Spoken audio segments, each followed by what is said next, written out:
எதையும் தூக்கக்கூடாது பார்த்து. நீங்க சாப்பிடக்கூடாது. ஒண்ணுமே இல்ல. அவன் போயிட்டா பரிசு எலிய ஏ புள்ளைய தள்ளிடுறா. சரி அக்கா அந்த புள்ளைய தூக்கி இருந்துங்க குட்டி புள்ளைய.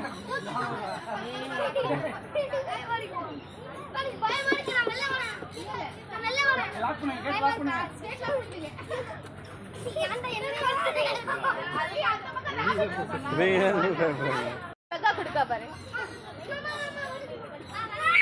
ஐயோ சந்தோஷம்.